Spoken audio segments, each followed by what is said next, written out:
ಪಾರ್ಟಿಯಾಗಿ ಧ್ವನಿ ಎತ್ತಿದ್ದು ಈ ರಾಜ್ಯದ 1,24,00,000 ರಾಯಂದ್ರ ಪರವಾಗಿ ನಾವು ಧ್ವನಿಯನ್ನು ಎತ್ತಿದ್ವಿ. ಆ ಮಹಿಳೆಯರಿಗೆ ಸಿಗಬೇಕಾಗಿರ್ತಕ್ಕಂಥ ದುಡ್ಡನ್ನು ಕೊಡಿಸ್ಲಿಕ್ಕೆ ನಾವು ಧ್ವನಿ ಎತ್ತಿದ್ವಿ. ಆದರೆ ಸದನದ ಒಳಗಡೆ ಹೊಸ ರೀತಿ ತೆಗೆದುಕೊಂಡು ಹೋಗತಕ್ಕಂಥ ಪ್ರಯತ್ನವನ್ನು ಸಚಿವರು ಮಾಡಿದ್ದಾರೆ. ಸಚಿವರನ್ನ ಆದಮೇಲೆ ಅದಕ್ಕೆ ಯಾವುದೂ ಇರಲ್ಲ, ಪುರುಷರು ಇರ್ಬೋದು, ಮಹಿಳೆಯರು ಇರ್ಬೋದು, ಯಾರು ಇರ್ಬೋದು. ಆದರೆ ನಾವು ಭಾಳ ಸ್ಪಷ್ಟವಾಗಿ ಹೇಳಿದ್ದು 1,24,00,000 ಈಗಲೂ ತಪ್ಪೇಳ್ಯಾರ, ಮತ್ತೆ ಹೇಳೋ ಮುಂದೆ ಅದು ಒಂದಿರಲಿ ತಮ್ಮೆಲ್ಲರ ಗಮನಕ್ಕೆ. ಮೊನ್ನೆ ಉತ್ತರ ಕೊಟ್ಟಿದ್ದು 1,24,00,000, ಈಗ ಹೇಳಿದ್ದು 1,24,00,000. 2 ಲಕ್ಷ ಡಿಫ್ರೆನ್ಸ್ ಹಂಗೆ ಬರ್ತಾ ಇದೆ. ನೋಡೋಣ ಎಲ್ಲಿಗೆ ಹೋಗಿ ನಿಲ್ಲುತ್ತೆ ಅನ್ನೋದನ್ನು ಕೂಡ.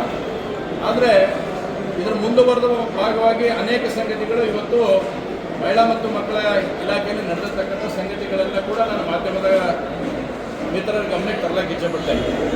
ಇವತ್ತು ನೋಡಿ, ನಾನು ಈ ವಿಷಯಕ್ಕೆ ಸಂಬಂಧಪಟ್ಟಂಗೆ ಅನೇಕ ಅಧಿಕಾರಿಗಳಿಗೆ ಇದರ ಮಾಹಿತಿಯನ್ನು ತೆಗೆದುಕೊಳ್ಳೋಕ್ಕೆ ನಾನು ಪ್ರಾರಂಭ ಮಾಡಿದ ಮೇಲೆ ಮೊದಲನೇ ದಿವಸ ಯಾರಿಗೂ ಏನು ಇನ್ಫಾರ್ಮೇಷನ್ ಇದ್ದಿಲ್ಲ. 3 ಜಿಲ್ಲೆಯವರು ನೇರವಾಗಿ ಉತ್ತರ ಕೊಟ್ಟರು. ನನಗೆ ಫೆಬ್ರವರಿ ಮತ್ತು ಮಾರ್ಚ್ ಕಂತುಗಳು ನಮಗೆ ಬಂದಿಲ್ಲ ಅಂತಕ್ಕಂಥದ್ದನ್ನು ಸ್ಪಷ್ಟ ಉತ್ತರ ಕೊಟ್ಟರು.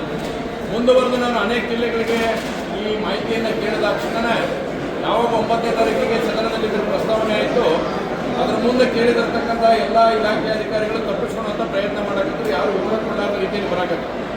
ನಾನು ಯಾವಾಗ ಅವ್ರಿಗೆ ಫೋನ್ ಮುಖಾಂತರ ಮಾತಾಡಿದ ಮೇಲೆ ಕೂಡ ಇವತ್ತು ಅನೇಕ ಅಧಿಕಾರಿಗಳು ಯಾವ ರೀತಿ ಸಚಿವರು ಉತ್ತರ ಕೊಟ್ಟರು ಅದೇ ರೀತಿ ಉತ್ತರ ಕೊಡ್ತಕ್ಕಂಥ ಪ್ರಯತ್ನವನ್ನು ಮಾಡಿದ್ದಾರೆ. ಅಂದರೆ 2023, 2025ವರೆಗೆ ಆಗಸ್ಟ್ ಮಾಯಾವಿಗೆ ನಾವು ದುಡ್ಡನ್ನು ಕೊಟ್ಟಿದ್ದೇವೆ, ನಮ್ಮ ಜಿಲ್ಲೆಯಲ್ಲಿ ಇಷ್ಟು ಜನ ಇದ್ದಾರೆ, ಇಷ್ಟು ದುಡ್ಡನ್ನು ನಾವು ಹಾಕಿದ್ದೇವೆ ಅಂತಕ್ಕಂಥ ಇನ್ಫಾರ್ಮೇಷನ್ ಕೊಟ್ಟರು. ಅವರಿಗೂ ಕೂಡ ನಾನು ಸ್ಪಷ್ಟವಾಗಿ ಕೇಳಿದೆ, ಫೆಬ್ರವರಿ ಮತ್ತು ಮಾರ್ಚ್ 2025 ದುಡ್ಡು ಹಾಕಿರೋ ಇಲ್ಲ ಅಂತಕ್ಕಂಥದ್ದನ್ನು ಅಷ್ಟೇ ಉತ್ತರ ಕೊಡಿ, ಇನ್ನೇನು ಉಳಿದು ನನಗೆ ಬೇಡ ಅಂತ ಹೇಳಿದ್ರು ಕೂಡ ಬೇರೆ ರೀತಿ ಉತ್ತರ ಕೊಟ್ಟರು. ತದನಂತರ ನಾನು ಎಲ್ಲ ಡಿಗಳಿಗೆ ಮಾತಾಡಿ ವಿಷಯವನ್ನು ಮನವರಿಕೆ ಮಾಡಿದ್ದಾರೆ.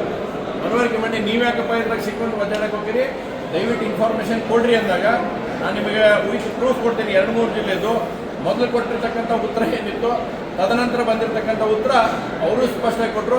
2025 ಫೆಬ್ರವರಿ ಮತ್ತು ಮಾರ್ಚ್ ದುಡ್ಡನ್ನು ನಾವು ಹಾಕಿಲ್ಲ ಅಂತಕ್ಕಂಥದ್ದನ್ನು ಉಪನಿರ್ದೇಶಕರುಗಳು ಕೊಟ್ಟಿರ್ತಕ್ಕಂಥ ಸಂಗತಿ 2 ಕಾಪಿನೂ ನನ್ನ ಕಡೆ ಇದಾವೆ. ಮೊದಲು ಕೊಟ್ಟಿರ್ತಕ್ಕಂಥ ಕಾಪಿ, 2ನೇ ಸಲ ಕೊಟ್ಟಿರ್ತಕ್ಕಂಥ ಕಾಪಿನೂ ಕೂಡ ಭಾಳ ಸ್ಪಷ್ಟವಾಗಿದೆ. ಇದಕ್ಕಿಂತ ದುಡ್ಡಾಗಂದ್ರೆ ಮಹಿಳಾ ಮತ್ತು ಮಕ್ಕಳ ಅಭಿವೃದ್ಧಿ ಇಲಾಖೆ ಡೈರೆಕ್ಟರು ನಾನು ಕಳೆದ 3 ದಿವಸದಿಂದ ಅವರಿಗೆ ಮೇಲನ್ನು ಮಾಡಿದ್ದೆ.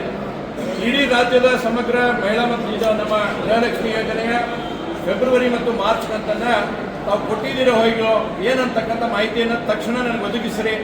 ಸದನ ನಡೆದಿದೆ, ಸದನ ಒಳಗಡೆ ನಾನು ಇದನ್ನು ಮಾತಾಡಬೇಕಂತ ಹೇಳಿದಾಗ ಕೂಡ 3 ದಿವಸದಿಂದ ಇನ್ನೂವರೆಗೂ ಕೂಡ ಅವರ ಮಾಹಿತಿಯನ್ನು ಕೊಡ್ತಾ ಇಲ್ಲ. ಮೊನ್ನೆ ನಾನು ಮತ್ತೆ ಫೋನ್ ಮುಖಾಂತರ ನಾನೇ ನೇರವಾಗಿ ನಾನು ಮಾತಾಡಿದಾಗ ಇಲ್ಲ ನನಗೆ ಮೇಲ್ ಬಂದಿಲ್ಲ ಅಂತಕ್ಕಂಥದ್ದನ್ನು ಹೇಳಿದರು. ಇಮಿಡಿಯೇಟ್ ನಾನು ಅಲ್ಲೇ ಮೇಲ್ ಕಳಿಸಿ ಅದರ ಸ್ಕ್ರೀನ್ಶಾಟ್ ಹೊಡೆದು ಒಳ್ಳೆಯವ್ರಿಗೆ ವಾಟ್ಸಪ್ ಮಾಡಿದ್ದೇನೆ. ವಾಟ್ಸಪ್ ಮುಖಾಂತರ ಅವರಿಗೆ ಪ್ರಶ್ನೆ ಕೇಳುವಂಥದ್ದನ್ನು ಮಾಡಿದೆ. ಆದರೆ ಸ್ಟಿಲ್ ಡೇಟ್ ಸ್ಟಿಲ್ ಟೈಮ್ ಈವರೆಗೂ ಕೂಡ ಅವರು ಮಾಹಿತಿಯನ್ನು ಕೊಟ್ಟಿಲ್ಲ. ಅಂದರೆ ಇದ್ರ ಹಿಂದೆನೇ ಏನೈತಿ, ಯಾಕೆ ಮಾಹಿತಿಗಳನ್ನು ಕೊಡಲಿಕ್ಕೆ ಇವತ್ತು ಅಧಿಕಾರಿಗಳು ಅನಿಸ್ತಾ ಇದ್ದಾರಾ, ಇದ್ರ ಹಿನ್ನೆಲೆ ಏನು, ಯಾಕೆ ಈ ರೀತಿಯಾದಂಥ ಸಮಸ್ಯೆ ಆಗ್ತಾ ಇದೆ. ಬೆಳಗಾವಿಯಲ್ಲಿರ್ತಕ್ಕಂಥ ಡಿ ಉಪನಿರ್ದೇಶಕರು ಅವ್ರಿಗೆ 9ನೇ ತಾರೀಕಿಗೆ ನಾನು ಹಾಕೇನೆ ಮೇಲ್ ಅವ್ರಿಗೆ. ಆ ಪುಣ್ಯಾತ್ಮ ಇವತ್ತಿನವರೆಗೂ ಕೂಡ ಅದರ ಇನ್ಫಾರ್ಮೇಷನ್ ಕೊಡಕ್ಕೆ ರೆಡಿ ಇಲ್ಲ. ಅಷ್ಟೇ ಅಲ್ಲ, ಇವತ್ತಿನವರೆಗೂ ಫೋನ್ ಎತ್ತಕ್ಕೆ ರೆಡಿ ಇಲ್ಲ. ಬೇರೆ ಬೇರೆ 10 ಫೋನ್ಗಳನ್ನು ತೊಗೊಂಡು ನಾನು ಡಿಗೆ ಫೋನ್ ಮಾಡಿದ್ರು ಕೂಡ ಎತ್ತಿ ಕಟ್ ಮಾಡ್ತಾರೆ. ಎಲ್ಲಿ ಇದನ್ನು ಕೇಳ್ತಾರೋ ಅಂತ ಭಯ ಐತಿ. ಯಾಕೆ ಅವ್ರಿಗೆ ಯಾಕೆ ಭಯ ಇರಬೇಕಿದು? ಉಪನಿರ್ದೇಶಕಗಳಿಗೆ ಭಯ ಅಂತಕ್ಕಂಥದ್ದು ಯಾಕಿರಬೇಕು? ಇರ್ತಕ್ಕಂಥ ನೈಜ ಸಂಗತಿಯನ್ನು ಕೊಡ್ತಕ್ಕಂಥದ್ದು ಅವ್ರ ಕರ್ತವ್ಯ ಐತಿ.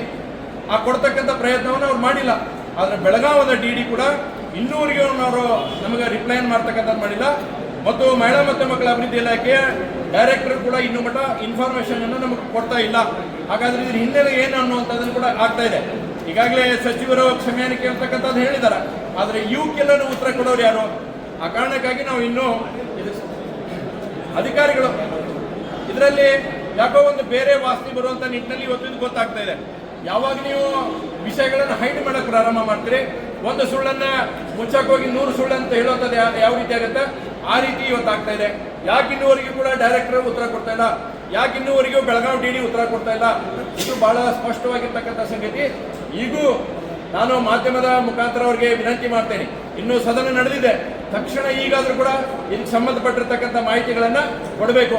ಇವತ್ತೊಬ್ಬ ಶಾಸಕನಾಗಿ ನಾನು ಕೇಳಿದ ಮೇಲೆ ಕೂಡ ನಿಮಗೆ ಮಾಹಿತಿ ಕೊಡಲ್ಲ ಅಂದರೆ ಈ ರಾಜ್ಯದ 7 ಕೋಟಿ ಜನರಿಗೆ ಅಂತ ಉತ್ತರ ಕೊಡ್ತೀನಿ.